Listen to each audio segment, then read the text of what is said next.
And Indianapolis homicide numbers on the rise again. This time, police respond to what they believe is a deadly home invasion. What they are saying about this latest investigation straight ahead. Plus, 4 first responders rushed to the hospital after a weekend hazmat situation. We'll tell you what police think caused a dangerous situation and their new fears now for first responders. And some EMS jobs in Delaware County could be on the line. The new plan that would have emergency workers scrambling to find a new job. From Indiana's #1 news source, this is Fox 59 Morning News. Well, you know, considering where we are on the calendar here, it could have been snow, but the rain is moving out and maybe a little bit of sunshine moving in after a rainy night. Things are looking better outside downtown anyway, and on Live Guardian. Radar, it's clearing up, but it is a chilly start to your Tuesday, so wear something warm on your way out of the door. It's 9 a.m. and we're glad to be joining you on this morning. I'm Ray Cortopassi. And I'm Angela Gannett. Let's get right to it. Thanks for joining us. We're going to head over to Jim O'Brien, who's talking more about these cooler temperatures. Yeah, definitely sensing that outside, Ange. The low gray skies, the windy conditions, the temperatures falling. Definitely feels more like Indiana weather here in December after enjoying mid-60s yesterday. Definitely a change up and something that's going to be hanging around here for quite some time. This weather pattern will deepen. It's going to get colder in the days ahead. And we're not going to see a big break in this weather pattern, it looks like, at least for the next couple of weeks. May take us into Christmas time, as you'll notice that wind advisory continues until 6 o'clock this evening for our northern fringe counties. The radar is very dry, though, and it looks like a lot of dry weather for today. No need for the umbrella heading out. Definitely the winter coat, though, as that front continues to push off towards the east. We're at 39 at this hour, 34 currently in Lafayette. And it looks like wind chills now have dipped down into the upper 20s. We're going to have wind chills in the low 30s pretty much all day long, and wind gusts here locally at 40 miles per hour. Thank you, Jim. Well, developing right now, Indianapolis's murder count climbed 2 higher overnight with the 147th and 148th homicides of the year. 2 shootings separated by a few hours. Police found a woman shot to death on the near northeast side outside of an apartment complex. And this morning, they started investigating what they believe is a deadly home invasion on the west side. Trisha Hart is live at police headquarters now, breaking down the numbers and has the latest on both of these investigations. Angela and Ray, we are now just one murder investigation away from tying the record set at the end of 2016, which went down as the deadliest year in Indianapolis history. These 2 investigations still very active, still in the early phases, and no word from police on suspects just yet. Last night at around 10:30, police responded to that first homicide. A 27-year-old woman died by gunfire on the near northeast side. She was found dead upon arrival, laying outside an apartment complex in the 2800 block of Anna Lane. According to a police report, IMPD investigating her death now as a murder. They're trying to figure out who shot her and why. 3 hours after that homicide investigation started, police responded to the west side of the city, where someone shot a man inside of a home in the 300 block of Mickley Avenue near Rockville Road. Police suspect foul play here. They tell us they're investigating this as a home invasion. Again, no word yet on a possible suspect or any suspect description for that homicide or the one that happened Monday night.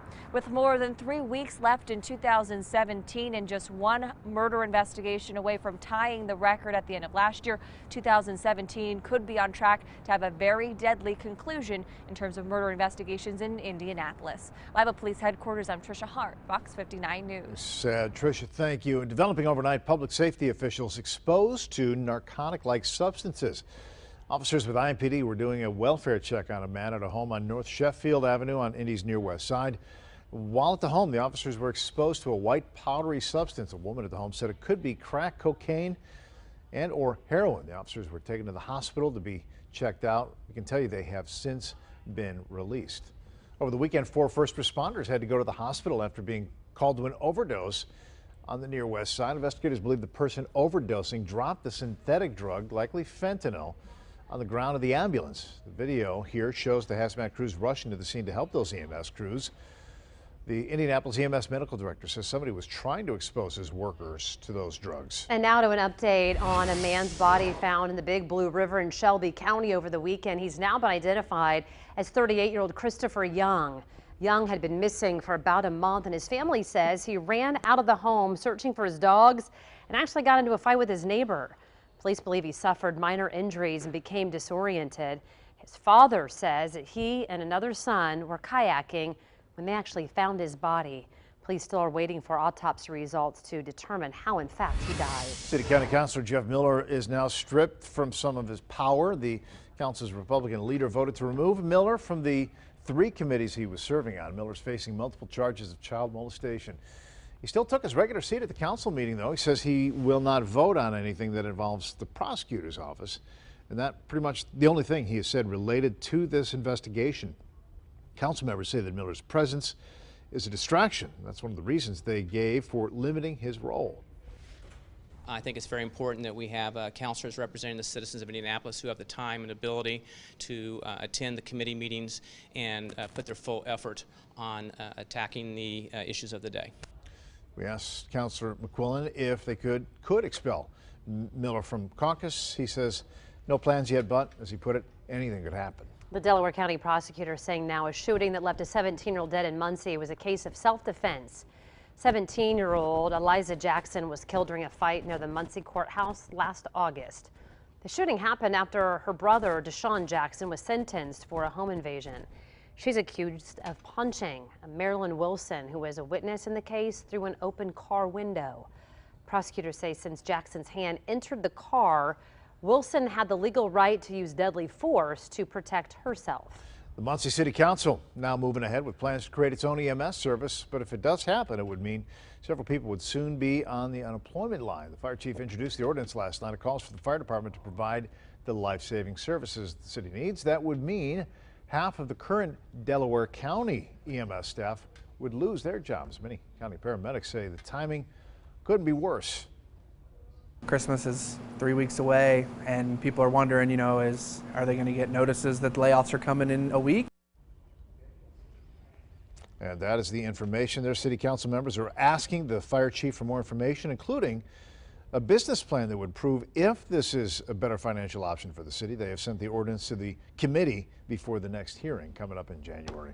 Well, a news conference that was supposed to give people in Florida some clarity instead ended with confusion. Why the deaf community is now demanding answers about who was used right there to interpret the news conference.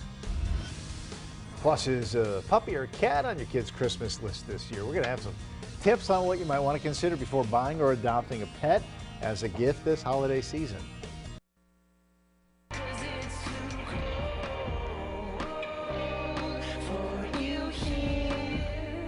Oh yeah, little sweater weather. I like this song. Today we're gonna only see highs in the 40s. Later in the week, maybe snow. Jim O'Brien is gonna have more on when we can expect to see that coming out. I wanna see, we gotta get to a serious story though, unfortunately. But it's 9/11, we wanna talk about this fire that's really kind of came out of nowhere. And now we know this. One person has died, a firefighter injured, and thousands of people forced to evacuate their homes after this wildfire started spreading in Southern California just from yesterday to now. The person killed died in a car crash trying to get out of the area to safety. It broke out yesterday about 60 miles northwest from LA. And at last check, that fire had spread 48 square miles, 150 structures now destroyed. Devastating scene there. Here's the sign language interpreter used by police in Florida. Is not really an interpreter at all. She's a con artist. Take a look. Tampa police used Darylyn Roberts to interpret a press conference about the arrest of a serial killer. This happened last week. Those who watched the press conference say the signs she was making made no sense and were obviously made up. We have so many interpreting agencies and proficient, skilled interpreters here. Where did this person come from, and why did they not vet her appropriately? Really, the trust there is destroyed at that point. So who can we rely on? Yeah, it is insulting. Tampa police say that they assume Roberts was sent over by the city, but this is the second time in recent months that a fake interpreter was used in Florida.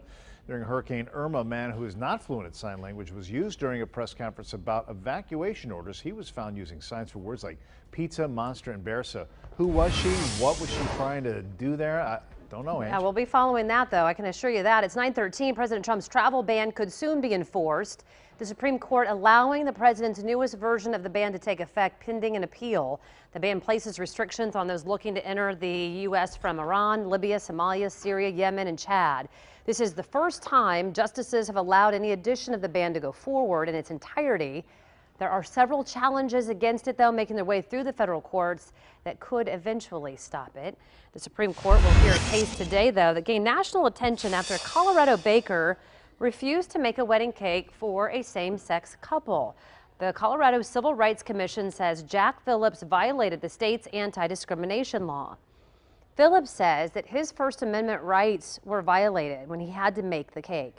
He argued that he couldn't be forced to bake it, and that violated his religious beliefs.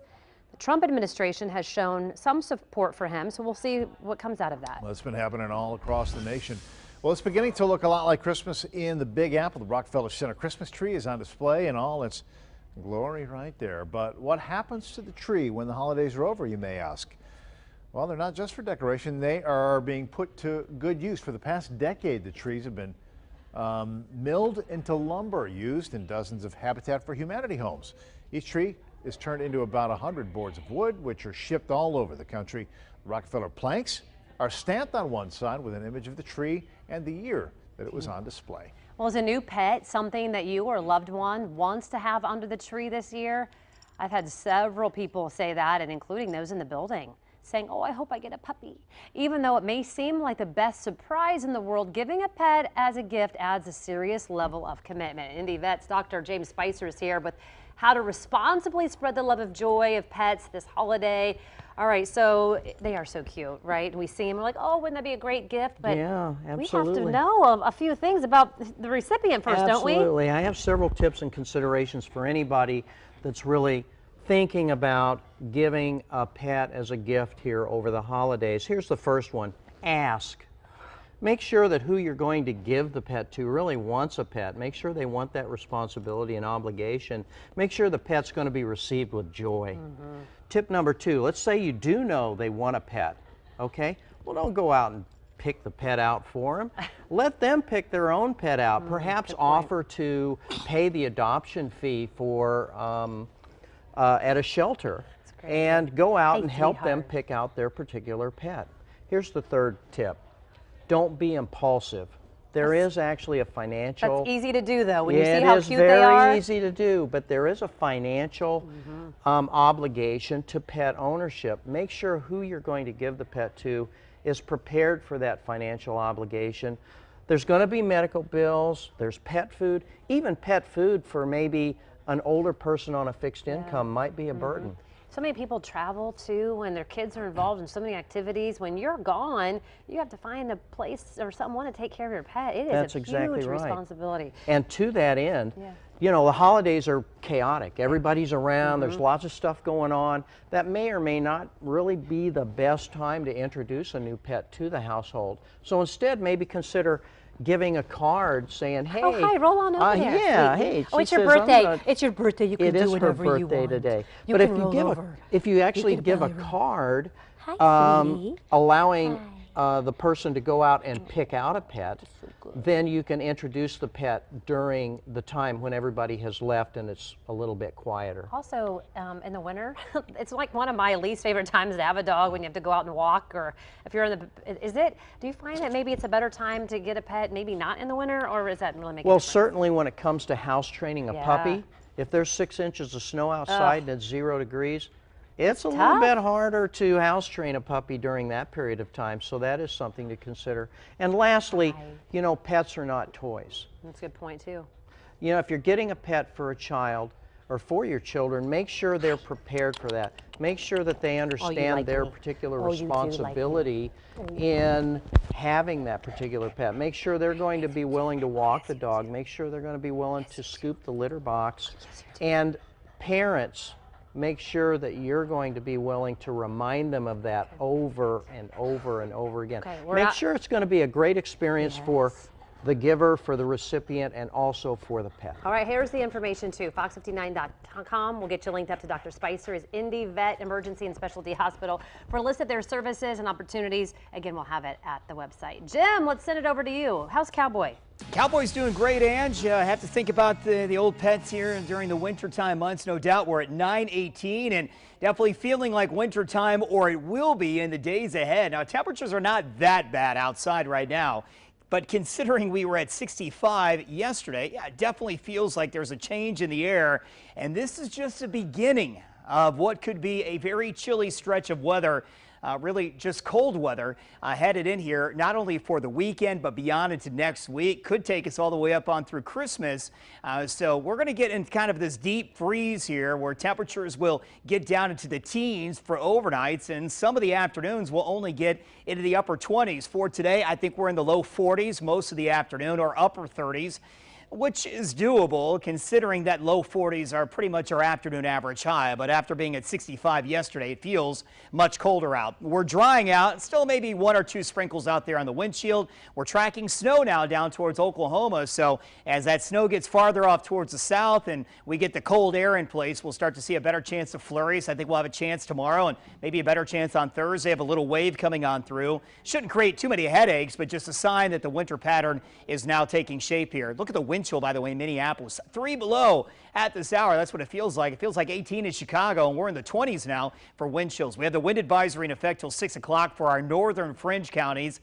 So that does not impact Indianapolis, but we're going to have wind gusts up to 40 miles per hour perhaps this afternoon. So it will be blustery out there. West wind already at 21, and look for the winds to increase a little bit later on this afternoon. 39, by the way, in Muncie. We're in the low 40s in Bloomington. Shelbyville hanging out to a temperature at 41. You factor in the wind speed from the west at 21 miles per hour, and you get a wind chill of 29. Feels like 23 in Lafayette. So highs today, I think we top out in the low 40s, upper 30s, mix of sun and clouds. Maybe the clouds are going to win out for today, but I still think we'll see some peaks of sunshine and may actually clear out just before sunset tonight.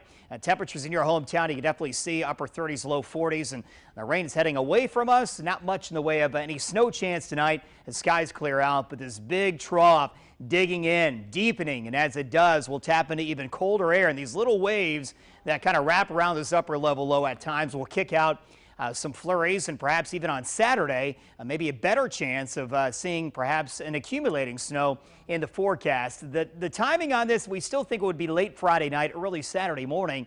So we're not concerned about the timing. It's just how much moisture is going to be available, how much instability, and exactly where's the track going to be. Is it going to be Indy? Is it going to be Louisville or Cincinnati? So we'll keep you posted on that, obviously. And as we get closer to it, more of the models will start to come in line here in the terms of snowfall chances. As you can certainly see, though, temperatures going down here the next couple of days. 29 on Thursday, 30 on Friday, 29 with a chance of snow on Saturday. That's 17 and 18. Ouch, a little painful. All right, do you have a holiday party to go to soon? Well, that's warmer. Maybe you don't have a lot of time to prepare. Yeah. Well, let's look at some easy snacks that you can throw together without a lot of stress. We're going to have some recipes that you can throw together in minutes, and we're going to get some professional help. Oh, okay. Plus, Central Indiana receiving recognition for a unique holiday experience. Why some are calling Carmel's Christkindl Market the best in Indiana. Hey, happy Tuesday. It is 9:24 here. A consumer alert. Consumer alert for frequent flyers. More restrictions are going to take effect soon involving your luggage. Several airlines are going to start banning smart suitcases on flights. Did you know there were smart suitcases? I'm sure they've been out there for years, but the suitcases are able to perform tasks like charge your phone, drive you around, but they include lithium-ion batteries, which have caught fire during flights. American, Delta, Alaska Airlines will start banning certain smart suitcases January 15th. You can still use your smart luggage if the battery can in fact be removed. So if you have that, be prepared. Well, making hotel or food reservations is now easy as pushing a button. GM has created an app that allows you to make reservations right from your car. It's called Marketplace. Shell, Starbucks, Priceline, a few of the companies that you can access. All you have to do is use the touchscreen on your car's dashboard. The app will be available this month in all 2017 and 2018 Chevy, Buick, GMC, and Cadillac models. Look, Daddy, teacher says every time a bell rings, an angel gets his wings. Well, you and the family can relive a holiday classic, and you can do so today. Downtown Indy partnering with IMAX Theater to present It's a Wonderful Life. It's a screening for one night only from 6:30 to 9:30. So grab the family, 6:30 tonight. Tickets start at $6. $1 from each ticket goes to Downtown Indy's beautification fund as well. So something neat tonight. Grab the family, maybe head out. There's the information. That is bar none. That is the top of my list. I mean, I used to remember watching that movie in July. I mean, it's just you loved it so much. Do you watch it every year around the holidays too, just to kind of every single year? Yep, and take more the than family once. and go down to the once. IMAX and see I it. wouldn't mind doing that. Are you kidding? Well, this morning, let's get you some headlines at 9:26. The search is on for a thief who's accused of stealing from a senior. How police say he managed to get away with more than $1,000. Also, we're following some developing stories, two of them overnight. Police investigating 2 deaths, both considered suspicious. We'll tell you what police detectives are doing now to try and solve these cases. Thanks for being with us here at 9:30. I'm Ray Cortefassi. Hello, can you go? And that's Jim? Ange Gannone. Yeah, hey, nice to see you guys. Hey, I saw 17 on that coming up. You did? Oh, boy. Not Oh, for boy. today's high, but it's on there. Yeah, 17, Check, please. 17 for a low. Not that good. Yeah, we'll definitely be tapping into some much colder air in the days ahead as we take a look at what's happening in and around central Indiana. This is our live camera network, and you can certainly see pretty overcast on the city's east side, south side. Lake Monroe will take you up north, Windfall, Tipton County. Pretty gray out there right now. Low gray skies. Wind advisory still in effect till 6 o'clock this evening.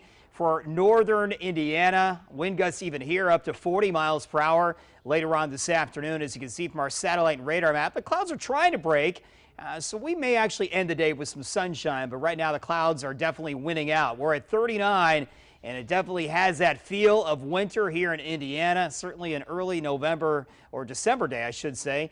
Temperatures and that combination with the wind feels like 29 here in downtown. Expecting a high today, only moving back up maybe a couple of degrees. Could actually top out at about 41 later on today. Ray? That's a difference. Jim, thank you. Well, 2 overnight death investigations. A police report shows that one is being investigated as a murder, bringing the total number of murders this year to 148. That is just one less than the record for Indianapolis that was set last year. The first case overnight happened at a home on North Mickley Avenue near Rockville Road. Police say that a homeowner was killed in what they believe is a home invasion. Details of what led up to the shooting are not clear yet. We hope to know more about that later today. Investigators don't have a suspect description to release to us yet. The other death investigation is also being called a murder on the city's northeast side. A woman was found dead outside an apartment building near Binford and Keystone. Police say they found the 27-year-old's body with signs of trauma. Detectives are now looking for anybody who saw or heard anything. They're also checking to see if surveillance cameras nearby might have captured what happened. An in-home nurse accused of stealing checks from several of her patients in Greenfield. Dominic Johns is now charged with forgery, attempted forgery, and also fraud. Police say she took checks from at least 5 of her clients and forged their signatures. Police say she was caught using some at Walmart and cashing some at a bank. Time now is 9:32, and here's a crime tracker alert for a thief who stole Social Security money from a senior in Indianapolis. Francis Danbeck says that the suspect here ambushed him right outside his front door, stole his wallet, and took off with more than $1,200. That money is his entire monthly income. IMPD believes the thief probably followed Danbeck home from a check cashing business on 16th Street. He come up behind me and said, "Give me the money." And then he reached into my back pocket and pulled my wallet out and took off. With a man at my age, it shakes you up. That's what I live on. Well, Danbeck fortunately was not injured physically in that robbery. Anybody who has information that might help detectives there, you can call anonymously. Dial Crime Stoppers at the number there on your screen. Holiday thieves caught on camera in Plainfield. The police department says that this has been happening a lot in the past week. In this video, you see a woman in the Homestead neighborhood of Saratoga walk up to a door, take a package, hop in a car, and take off. Police have at least 2 more home surveillance videos of people doing that exact same thing. This one happened on Ironwood Drive. Maybe there's something about them you recognize. You can call Plainfield Police there at, again, the number on your screen. It is 9:34, and 4 teenagers arrested in connection with shots fired in a Center Grove neighborhood. The youngest, just 13 years old. A homeowner called 911 after seeing the teenagers shooting out a truck window and taking off in the Wakefield West neighborhood. When deputies pulled them over, they found marijuana and 2 guns in their car. One of the guns police say was loaded and stolen. We got lucky on this one. Once again, the good guys won on this one, and I don't think it'll be the case, but hopefully at least some of the ones involved in this incident have learned their lesson. They're so young and they do stupid things, and they need to be aware that, you know, there are people out there with guns, and they need to be very careful what they do. The oldest suspect now faces several drug and gun charges. As for those other teenagers, 2 were released to their parents. 1 was taken to juvenile detention. New for you this morning, Tippecanoe County Needles Exchange Program is getting an extension. County commissioners there approved the decision in a 2-to-1 vote. It comes on the heels of both Lawrence and Madison counties announcing an end to their programs. Tippecanoe is one of less than 10 counties offering needle exchanges for intravenous drug users. The program has given out more than 8,100 new needles and collected nearly 9,400 used needles. One Metro school district hoping better pay and more hours going to help draw in some more bus drivers. Hamilton Southeastern right now saying it's been dealing with a driver shortage for actually 2 years. The district says it needs drivers now to fill 6 routes. The director of transportation says competition from companies like IKEA and Topgolf right now, they're keeping higher paid workers away. I think just for us, the urgency is we want to get these kids to where they need to be, and that's in the school building, then home safely at the end of the day. Right now, drivers have to double up on routes to make up for that shortage. Well, you don't have to go too far to find that perfect holiday gift this year. The Taste of Home calls Carmel's Chris Keenel Market the best Christmas market in the Hoosier State. It says that the market has the merriest Christmas style with its ice skating rink and German huts. It's also getting noticed for its unique experience watching artists in action doing things like carving wooden animals. If you haven't checked it out yet and you want to, the market reopens tomorrow afternoon at 4 o'clock. All right, the colder temperatures are moving in, and the Indianapolis Colts are making sure kids are prepared. Yeah, and our Jillian Dean is going to join us live with more on what the team's doing to keep so many young Hoosiers a little warmer this winter. And gearing up for the holidays, where is Sherman? He's going to show you where you can go to take in some elaborate holiday displays and get some of that holiday shopping done in one stop. Well, 9:40 on this Tuesday morning. That colder air, at least that pattern now emerging here across the Ohio Valley, the Great Lakes, the Tennessee Valley. Some flurries, it looks like, the next couple of days, a sign of winter as well, and even some snow chances on Saturday.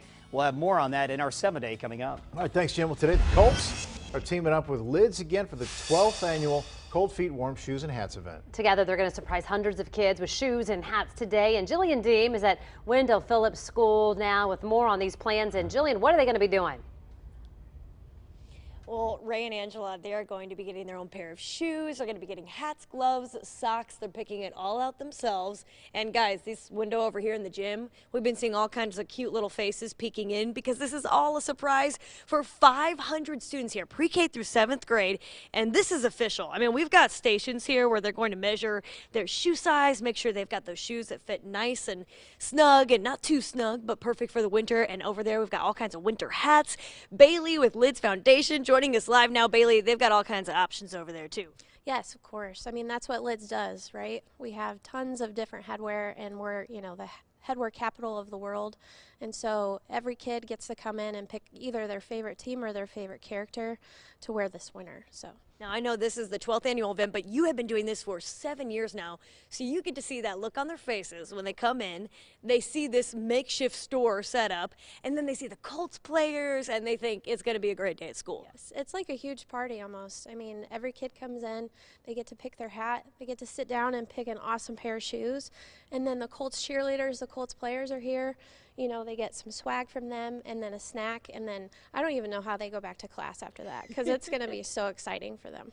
I know one of the things we were talking about in the last hour live with the principal of the school is, you know, not every child is able to get brand new things for the winter, for their shoes. I mean, this is huge for them and their parents. Yeah, especially, you know, the inner city kids.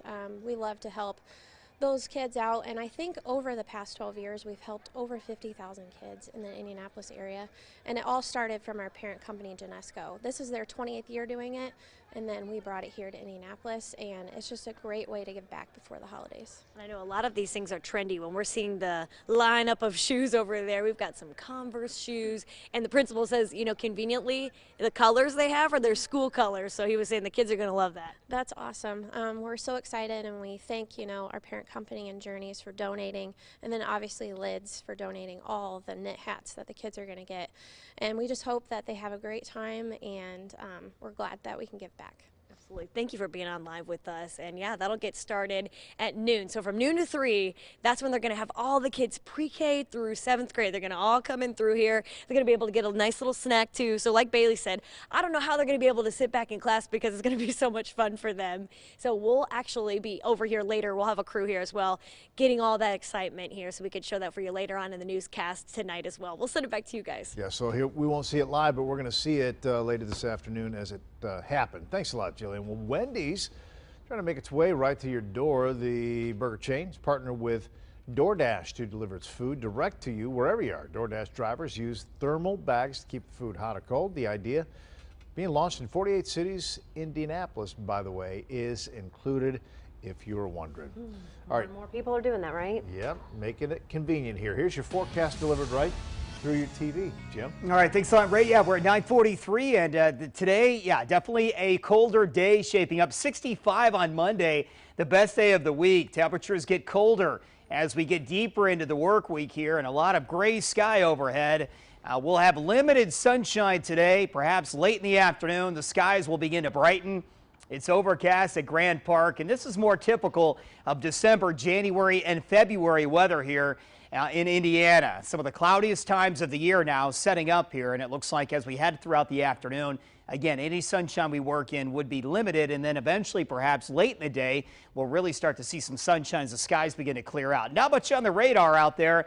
The big push of rain and thunderstorms from the overnight continues to push off towards the east. Cold front now on through the state, and that cooler air now beginning to flow in, and we're going to be looking at flurry chances returning as well, so definitely in that holiday spirit, as we'll have flurries tomorrow, again on Thursday, maybe a chance of light snow, our first accumulating snow of the season, maybe on Saturday. Keep in mind now we're about 1.6 inches below average in the terms of snowfall so far for the season. So we're running behind already. 29, that's our wind chill. Feels like 18 in Chicago, feels like 2 below in the Twin Cities of Minneapolis and St. Paul. Wind advisory in this brown color.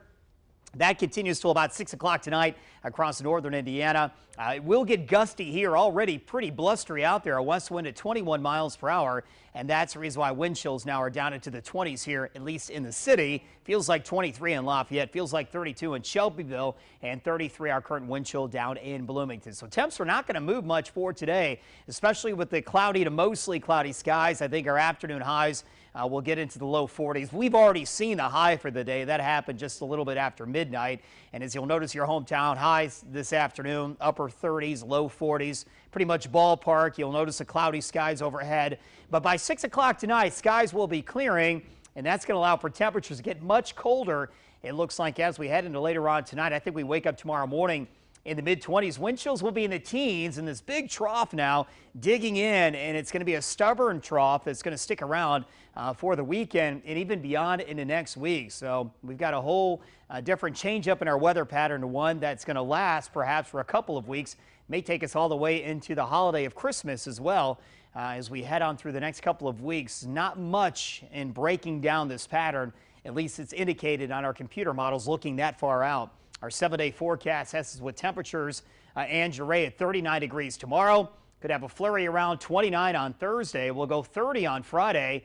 Saturday, there's that chance of light snow early. Still too early to call exactly how much is expected. It doesn't appear to be a big event, but it could be enough to maybe bring us some accumulations. Sunday, 34, 38 on Monday. Hey, Jim, thanks. 36 art studios, 5 art galleries, and a holiday window tour at one location. Did you know it was there? Where is Sherman? I didn't, actually. He is celebrating the season through art at the Harrison Center. Take a look. Hey, we're outside, which is the Redeemer Presbyterian Church, part of the Harrison Center right here at 16th and Delaware. There's a really cool thing happening in the windows on the ground level of this. It's called the Holiday Window Tour. It's the 3rd annual. Kate Oberich is the young lady who's planning, I guess, the organizer of this. That's an artist event put on by the Harrison Center. So explain that first. Absolutely. So we're doing windows sort of in the style of department stores, but Back artists. in the Back in the day. day when they did that kind of thing. So we collected a group of artists who all came in and through a variety of media and style assembled their own type of interpretation on, and did a on theme. those. And Yes. so what we were talking about, is right here on this corner, this is a way to kind of brighten up the neighborhood, right? Absolutely.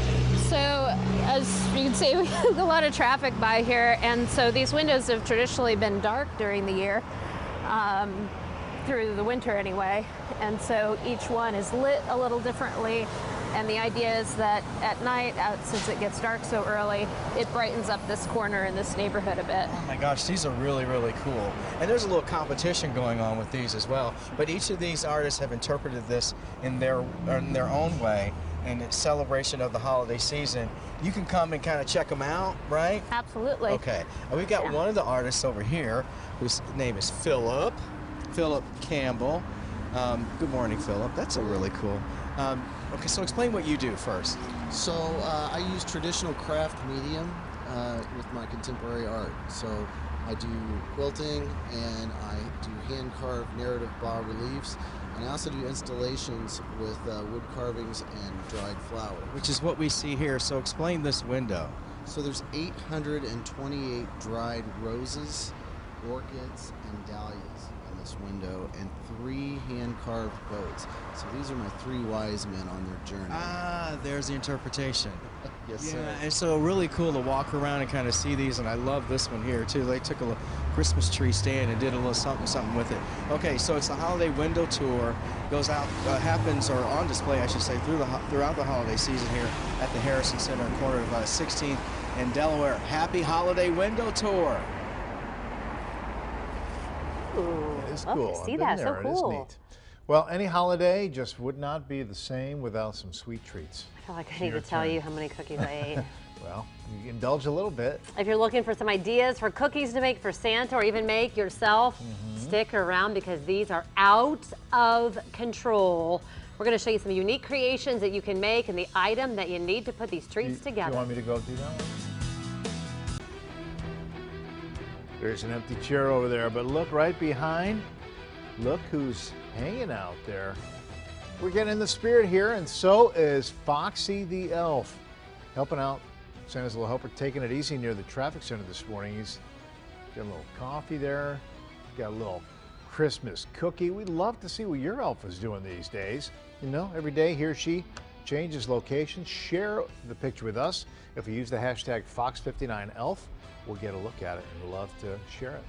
Well, every year, more than 1 million Hoosiers don't have enough to eat. So this holiday season, we're trying to help fix that by packing the pantries with your help. Gleaners and Midwest Food Bank are looking for cash donations this year. $5 can provide 15 meals. Think about that, $3 a meal here. You can drop off a cash donation at any of the 8 Indianapolis area financial center credit unions. We're glad to have their help for the locations and information on other ways you can donate. Log on to fox59.com/pack the pantries. And you've got more. Oh, look at those. It's my favorite, I think seriously my favorite day of the year when Kim Galliez is here with her holiday cookie extravaganza showcase. This year's theme is cake mixed cookies. Last hour we gave you the tips for baking, and now we're going to show you the cookies. And I'm going to show you. I had one of these, one of these, and I had one of the lemon. So Okay. let's start down here though with this All right. butterscotch. This was phenomenal. Butter pecan butterscotch, butter pecan cake mix, butter, cut up chopped pecans, butterscotch chips, and then look at that on top. You put So an good. entire pecan half voila, decadent butterscotch butter pecan. Okay, remind me again, you said you told us earlier a little bit about this, but also you said you wanted to have a little bit of something, cake mixes from every... Yeah, I wanted to feature every brand, so it's the Betty Crocker butter pecan cake mix, but I'll go along the line and show you which brands I Look at use. these pretty ones. Okay, now this one is a Betty Crocker also, it's the cherry chip. These happen to be my favorite most of the time. And I didn't taste this one. And these are called double cherry hazelnut. And what they are is the cherry chip cake mix, chopped dried tart cherries, toasted Kroger hazelnuts. Then you cook them in the oven, and after they come out, the second they come out, you press your thumb in and make a thumbprint, and then look at this, voila. Get some of Kroger's Nutella, which is the hazelnut cocoa spread. Great product, just put a dollop in the middle. Man. All right, then we go to, and this is my favorite too. This took me back to my childhood.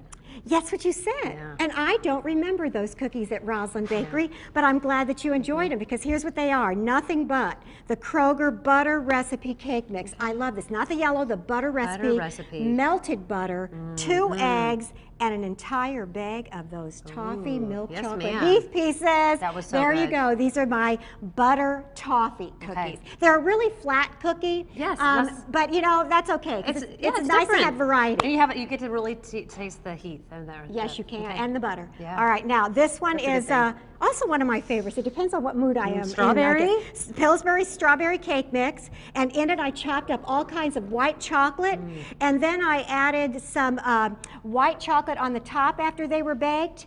And before I baked them, though, I made them into little balls, and I rolled them in Kroger's red sugar, which you find in the baking aisle. Okay. And so that gives them a nice look, red look. Pretty. So they have, oh, I forgot to mention, they have cream cheese in them. Yeah. Okay, we have a minute left. I want to make sure we have time to get through Salted chocolate pretzel.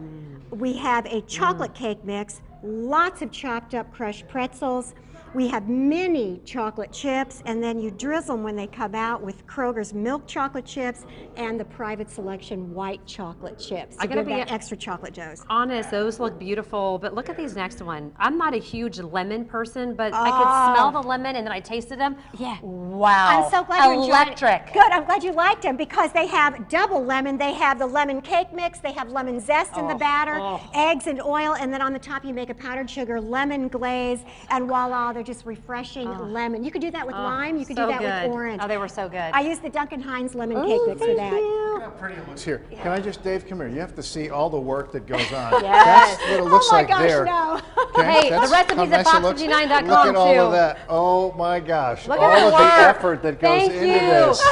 Kim, you are the best. We love you. Oh my Thank goodness. you It's so always much. a And great back to the day. finished product. And this is, what are you going to taste, Ray? You said you would taste I've it had in the everything show. except I did not have, I didn't have this one here. so I'm Oh, gonna do a butter little bit. toffee, taste the there you lemon? go. I did not have this one. Well, And you I didn't have better that one have either. You need to take at least a bite. Jim, get in here. All easy, all can with hear your ingredients microphone from up. Oh, I was just Kroger. saying about my beard. Oh, which one did you have, Jim? Which one What's did it? you like? The Heath bar. This one right here. The butter enjoying toffee right with the now. Kroger butter Hey, recipe. again, Fox59.com will hook you up with all of the recipes. Yes, So amazing. good. What a great idea. Thank you. Happy birthday on Happy Thursday. birthday Thursday to Angela. All right. Bye, Enjoy your day, everybody. Thanks. I'll see you back here at 4 o'clock.